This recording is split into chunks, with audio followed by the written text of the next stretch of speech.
ಸಾಧಕರ ಸಾಧನೆ ಅನುಭವವು ಸಮಾಜಕ್ಕೆ ಅರ್ಪಣೆಯಾಗುವ ಮೂಲಕ ಮೇಲ್ಪಂಕ್ತಿಯೂ ಆಗಲಿ, ದೇಶದ ಹಿತದೃಷ್ಟಿಯಿಂದ ಸ್ಥಳೀಯ ಉತ್ಪನ್ನಗಳಿಗೆ ಧ್ವನಿಯಾಗುವಂತೆ ಆತ್ಮನಿರ್ಭರ್ ಮೂಲಕ ಪ್ರಧಾನಿ ನರೇಂದ್ರ ಮೋದಿ ಅವರು ಕರೆ ನೀಡಿದ್ದು, ದುಡಿಯುವ ಕೈಗಳಿಗೆ ಶಕ್ತಿ ನೀಡುವ ಮೂಲಕ ಭಾರತದ ಆಂತರಿಕ ಶಕ್ತಿಯ ಬಲದೊಂದಿಗೆ ರಾಷ್ಟ್ರರಥವನ್ನು ಒಗ್ಗೂಡಿಕೊಂಡೊಯ್ಯೋಣ ಅಂತ ಹಿರಿಯ ಚಾರ್ಟರ್ಡ್ ಅಕೌಂಟೆಂಟ್, ಉಡುಪಿ ನಗರಸಭೆಯ ಮಾಜಿ ಅಧ್ಯಕ್ಷ ಗುಜ್ಜಾಡಿ ಪ್ರಭಾಕರ್ ನಾಯಕ್ ಕರೆ ನೀಡಿದ್ದಾರೆ.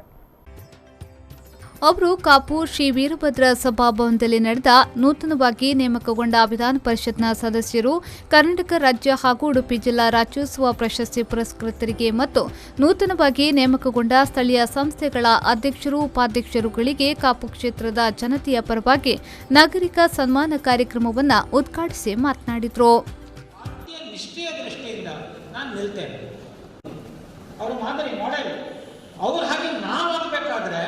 ಅವರು ಯಾವ ರೀತಿ ಮುಂದುವರೆದಿದ್ದಾರೆ, ಯಾವ ರೀತಿ ಸಾಧನೆಯನ್ನು ಮಾಡಿದ್ದಾರೆ, ಯಾವ ರೀತಿ ಅವರನ್ನು ಗುರುತಿಸಿದ್ದಾರೆ ಇದು ನಮ್ಮ ತಿಳುವಳಿಕೆಗೆ ಬರಬೇಕು. ಅದು ಮಾಡಿದ್ದಾರೆ.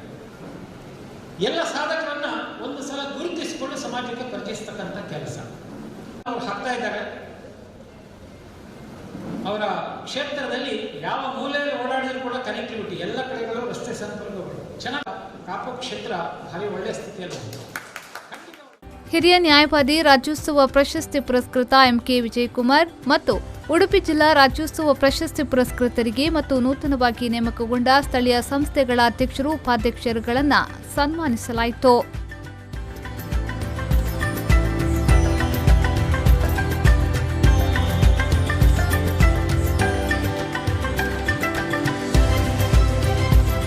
ಮುಖ್ಯ ಅತಿಥಿಗಳಾಗಿ ಕಾಪು ಶಾಸಕ ಲಾಲಾಜಿ ಆರ್ ಮೆಂಡನ್, ಕರಾವಳಿ ಅಭಿವೃದ್ಧಿ ಪ್ರಾಧಿಕಾರದ ಅಧ್ಯಕ್ಷ ಮಟ್ಟಾರು ರತ್ನಾಕರ ಹೆಗ್ಡೆ, ರಾಜ್ಯ ವಿಧಾನ ಪರಿಷತ್ ಸದಸ್ಯ ಪ್ರತಾಪ್ ಸಿಂಗ್ ನಾಯಕ್, ಉಡುಪಿ ಜಿಲ್ಲಾ ಪಂಚಾಯತ್ ಉಪಾಧ್ಯಕ್ಷೆ ಶೀಲಾ ಕೆ ಶೆಟ್ಟಿ, ಉದ್ಯಮಿ ಪ್ರಕಾಶ್ ಶೆಟ್ಟಿ ಪಾದೆಪೆಟ್ಟು, ಬಿಜೆಪಿ ಕಾಪು ಕ್ಷೇತ್ರಾಧ್ಯಕ್ಷ ಶ್ರೀಕಾಂತ್ ನಾಯಕ್, ಸಾಮಾಜಿಕ ಕಾರ್ಯಕರ್ತ ಲೀಲಾಧರ್ ಶೆಟ್ಟಿ ವೇದಿಕೆಯಲ್ಲಿದ್ದರು.